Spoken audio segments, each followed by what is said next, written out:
We will travel to another continent and spend tens of thousands of dollars to build houses for people we do not know.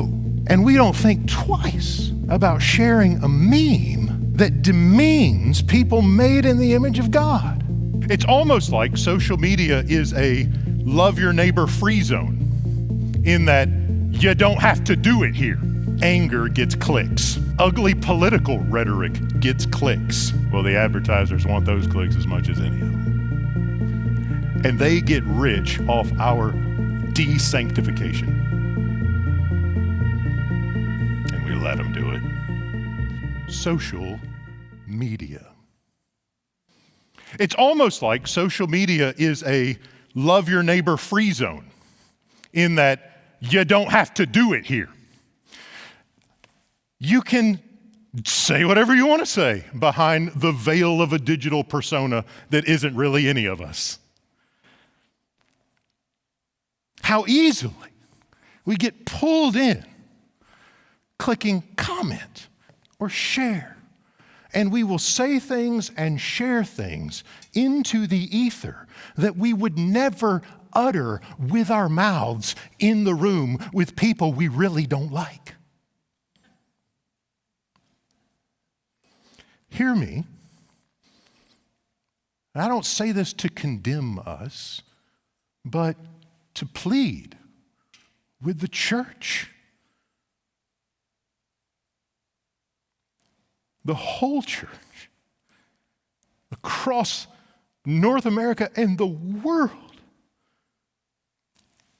We will travel to another continent and spend thousands or tens of thousands of dollars to build houses for people we do not know.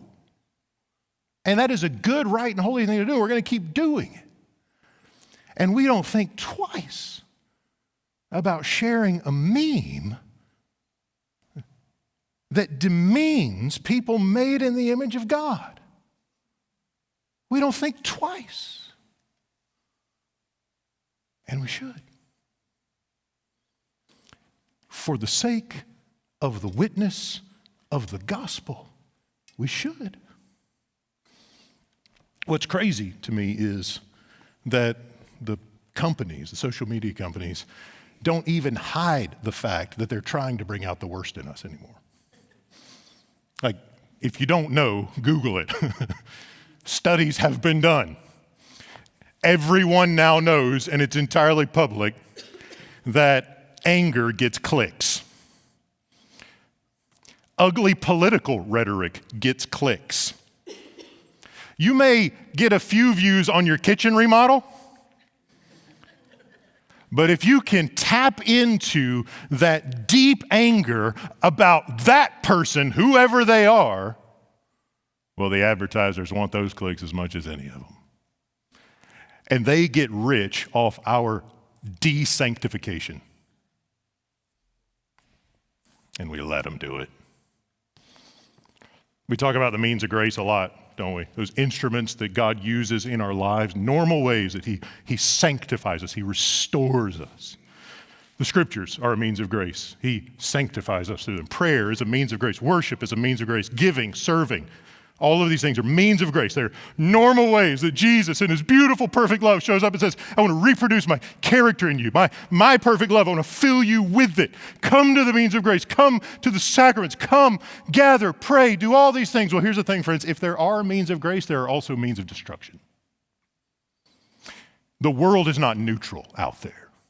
It's not like we come in on Sunday, get a good dose of means of grace, and we are good, because everything else is just, neutral. The world is filled with means of destruction. And we run into it blindly at times.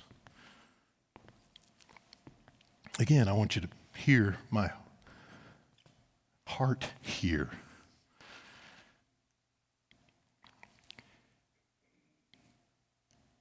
I have written many things on the internet, some of which the Spirit of God told me very quickly to delete. Things for which I felt convicted.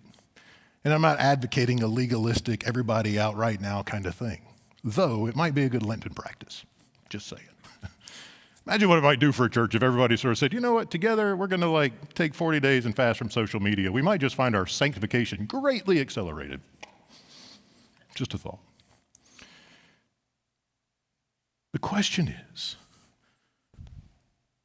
is every arena in my life, my interpersonal relationships and my digital relationships, committed to love of God, love of neighbor, and Matthew 5:48, love for enemy? Do not interpret me politically. Interpret me Christianly. These are the commands of our Lord. And He is our Lord. He doesn't come to offer us forgiveness without transformation. He doesn't sit on the throne of heaven pleading His blood before the throne of His Father and ours without calling us to renewed life. When I was in college, people talk about Christian hypocrites. And the typical line was, well, I don't want to go to church with them on Sunday because I know where they went Friday night. Remember that one? Now I wonder if it's, well, I don't want to go to church with them on Sunday because I see what they say on Facebook. Is my life a consistent witness in obedience to the one who loved me and gave Himself for me